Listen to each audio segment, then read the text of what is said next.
Winner's Circle, the podcast for all Averitt associates, no matter where you are or what you do. Don't forget to subscribe on your podcast app of choice so you can be sure not to miss out on new episodes. And now, LTL operations leader and host of the Winner's Circle, Amos Rogan. Hey, welcome everybody to the Winner's Circle. Thanks so much for listening. We hope that you're really enjoying these episodes. Hard to believe now we've surpassed, I think this is maybe episode number 12 of the Winner's Circle, and it's been such a pleasure to bring these to you. We've gotten a lot of great feedback, and we hope that you're getting something out of it.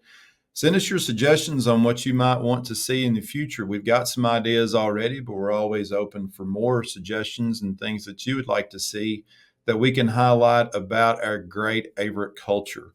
So we want to hear from you and let us know. Also, no matter if you're in the corporate office or in our service centers or a site, school's back in session. Let's be careful. I know from my personal perspective, the drop-off lines seem like they get bigger a little bit more every year. And it's one of those things that we all have to be challenged on, not only just to be safe and getting our kids picked up and dropped off at school every day, but to be on work on time and things like that. So let's just make sure that we're paying attention, because it's a seasonal thing and it's always a little hectic at the beginning. So let's make sure that we're allowing ourselves enough proper time to be safe, be timely, and doing what we need to do for our families as well as for our team here at Averitt. So we've got a great podcast today. I'm very excited about bringing on a gentleman who has seen a lot of growth in his career, and that's what we're talking about today, is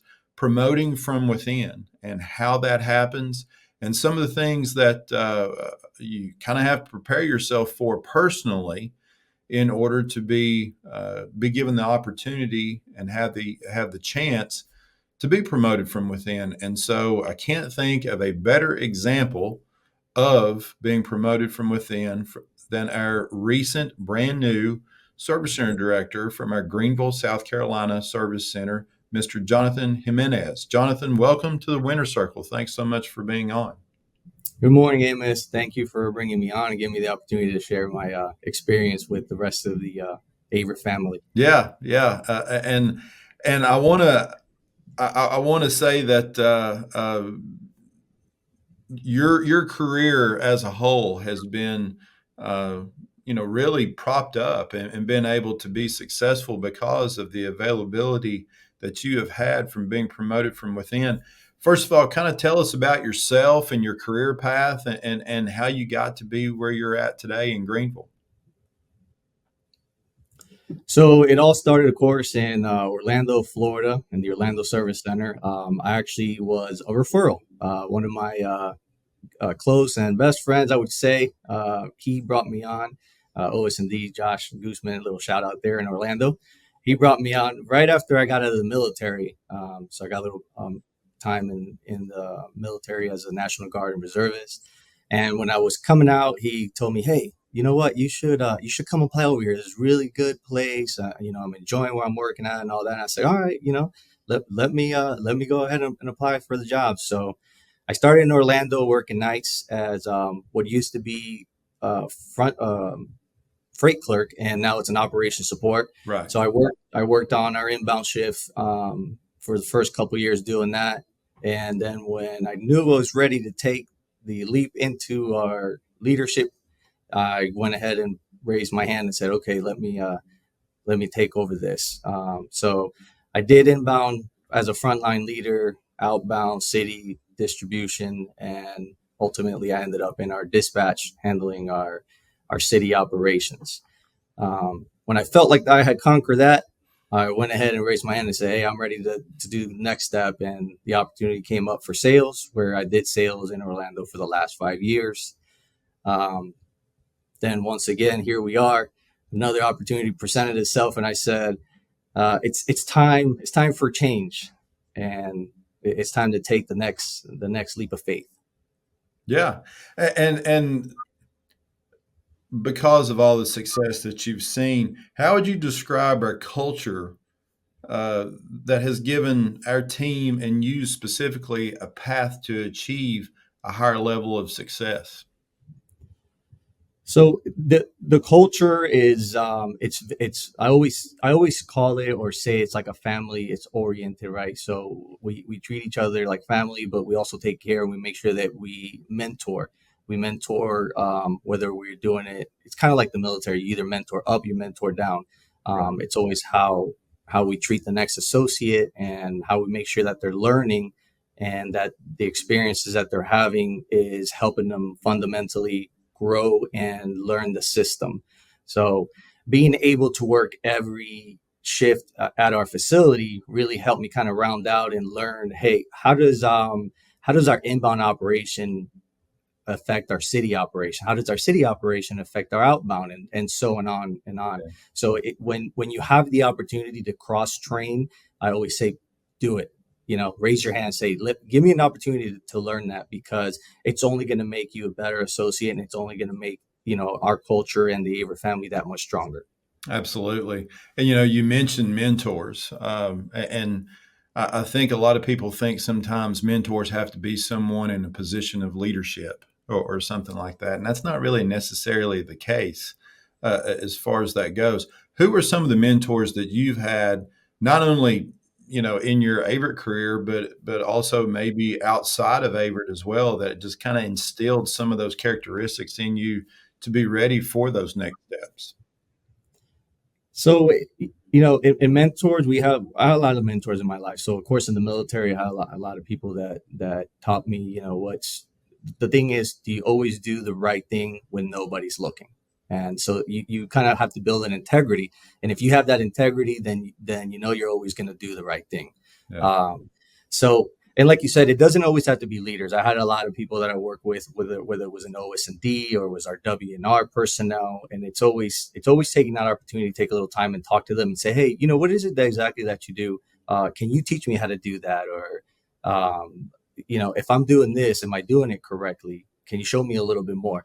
And again, they don't have to be leaders or frontline leaders within Averitt, but if they're subject matter experts and they're very well rounded in their job functions, then they can help pass that along and help you grow.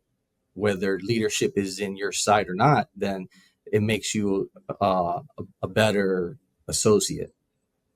Yeah, and you don't know this, but I asked around a little bit about you from a couple of people that I think they know you pretty well. One of them being Bob Bruns, our service center director in Orlando. And Bob said, and I quote, "Jonathan's always had a willingness to and the want to learn. He always asked good questions and that were well thought out and picked up things very quickly. And I only had to explain things one time and he was off and running." And he also said, Jonathan was almost like my right hand guy, and I miss him. Yeah. So, pretty high accolades from a guy who's been around a pretty long time, what not only with us, but within the industry as well. Very high regard for you. Very nice to hear. I have very high regards for him myself. Yeah. And Travis Webster, also our regional vice president in Region 5, who is now your leader, said that, one of the reasons why that you were selected for service center director is just because you came in and you had a plan. You had a plan of action and you knew what you wanted to do and how you wanted to achieve it inside the Greenville Service Center. And by the way, you're coming in, filling in some pretty sizable shoes. And Jeff Monroe, who recently retired from Averitt as being service center director in a couple of different locations, as well as operations manager in Atlanta, and now joined the ambassador team that we have now. But Jeff left a good situation for you to roll into as well. So good opportunities all the way around, right?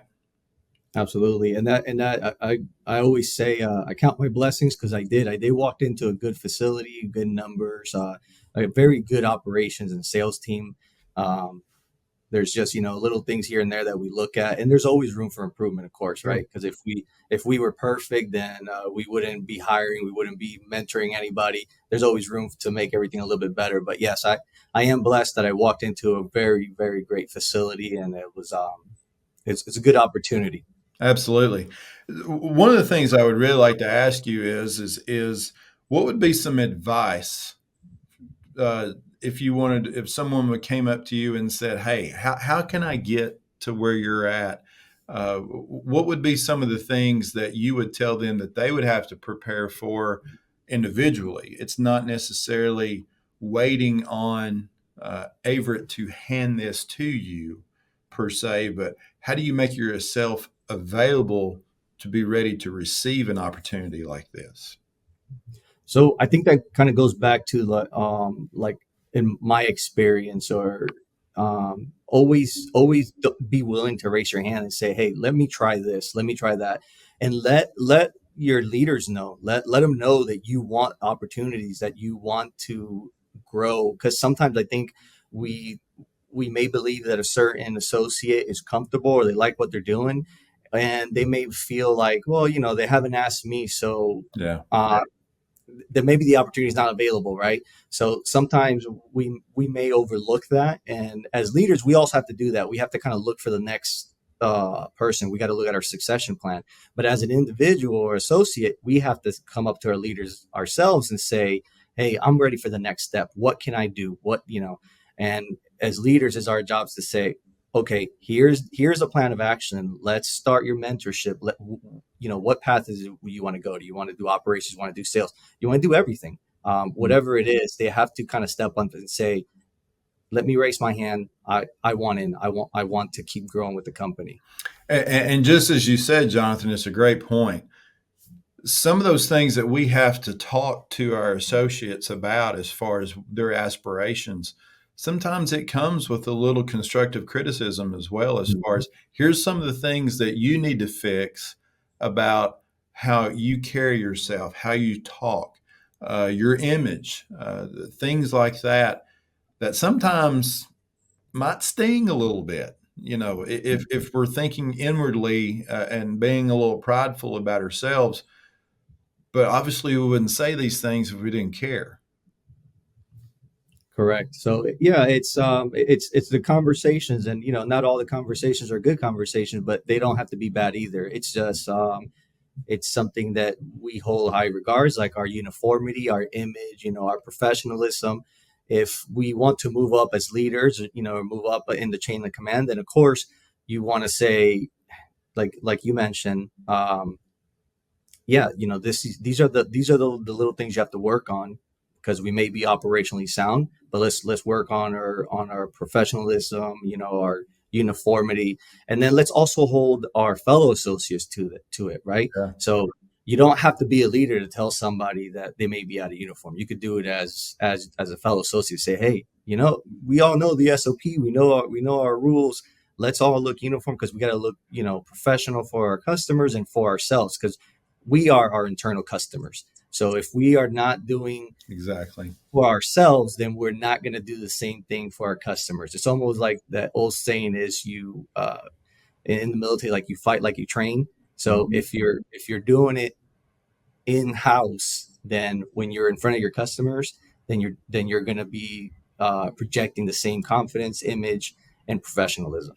Yeah, because in my opinion, and I've been doing this for a little while, as you have, I think the easiest thing to teach an associate is our protocols and procedures and how to use a computer.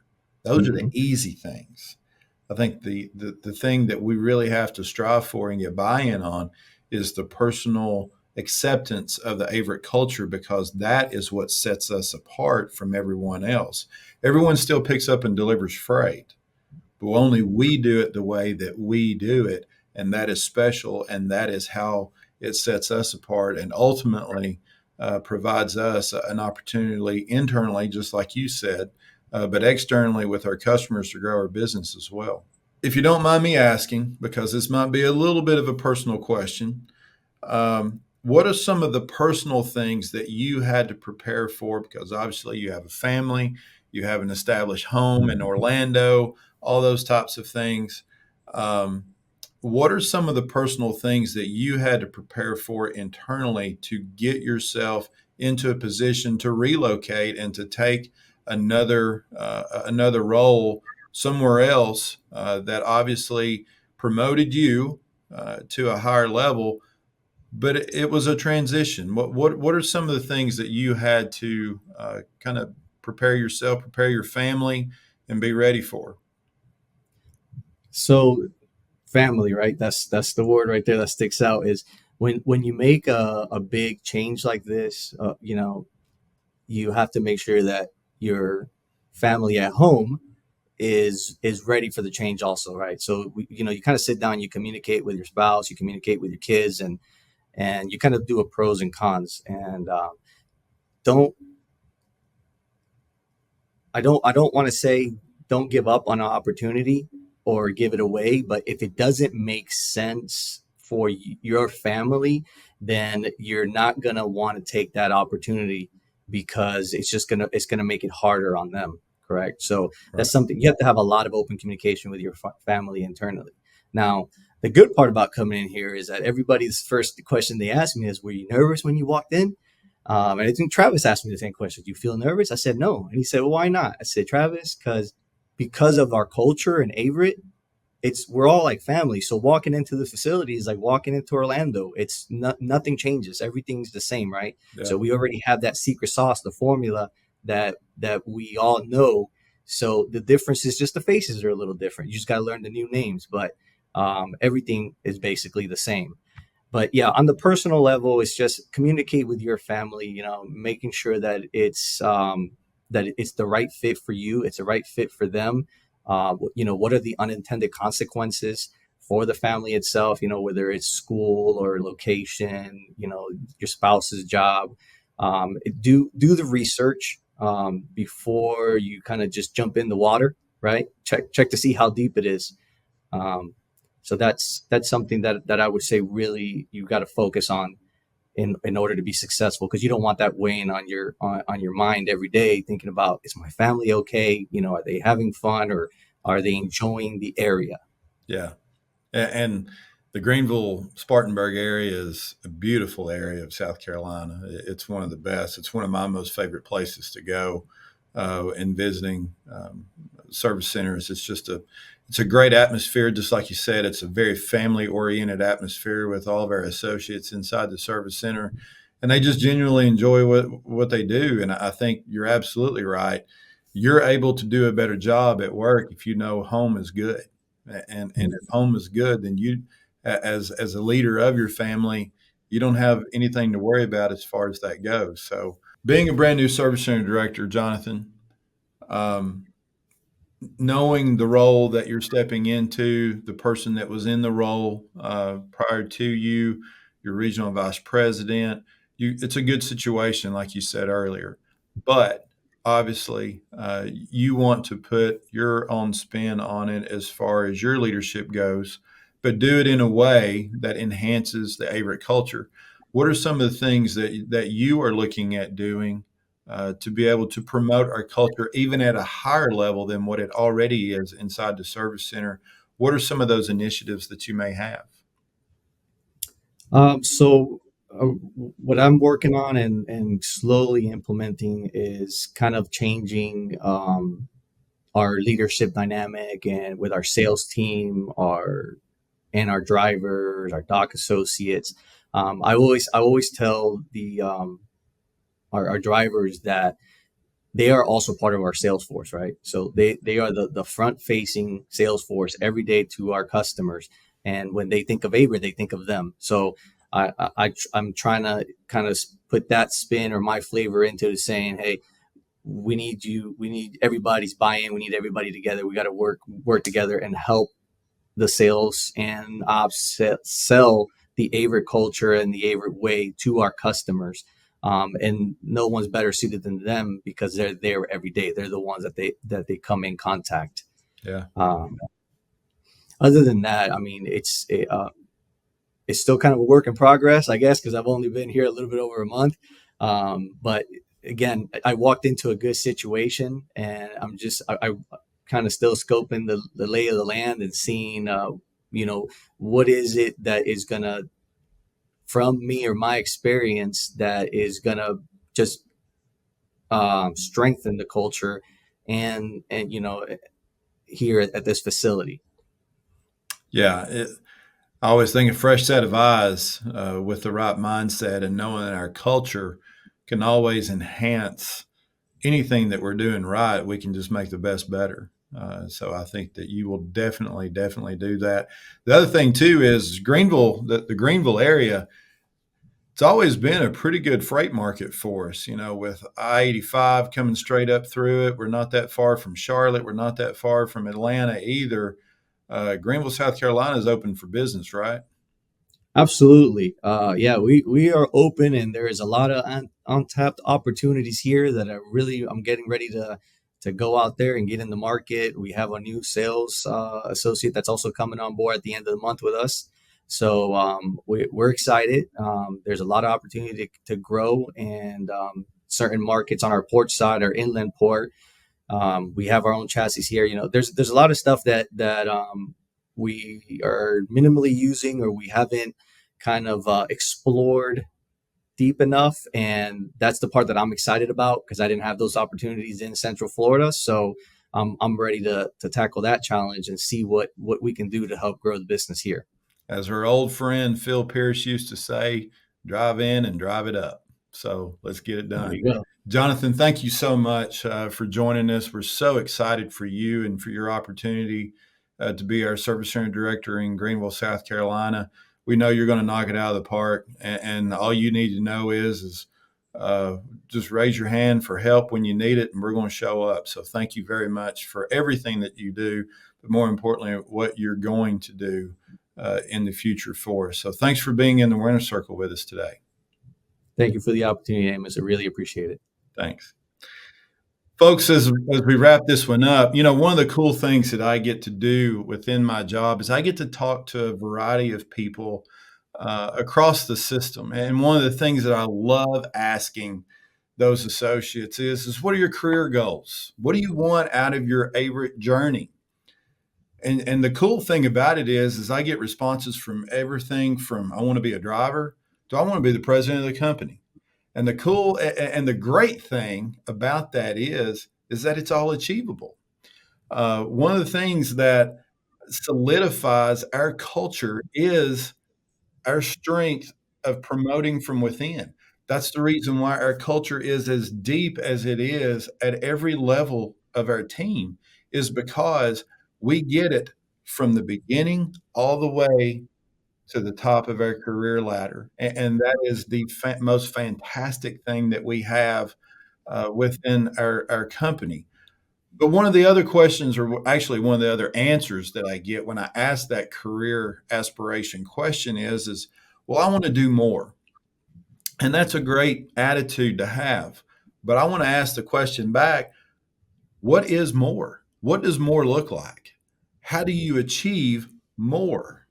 And so what I would challenge you to think about is while you want to do more, be more specific about what that more is. Because when you communicate what your true career aspirations are to your leadership, knowing their career path from being promoted from within, because it's probably happened to them as well, they can give you the details in which you can achieve your goals and how to do it, but also coach and mentor you in the ways that will prepare you to be able to do that. So just like what Jonathan has illustrated today and everything that he's been able to do. And by the way, we thank Jonathan for his service to our country and stepping out in that way, but also using that and preparing himself to be in position to be in leadership with Averitt as far as that goes. You can do the very same thing, in that getting those specifics is where you find yourself being in a better position. And when you get better, the team gets better. And that's how we stay in the winner circle. Be blessed, be safe, and we'll talk to you next time.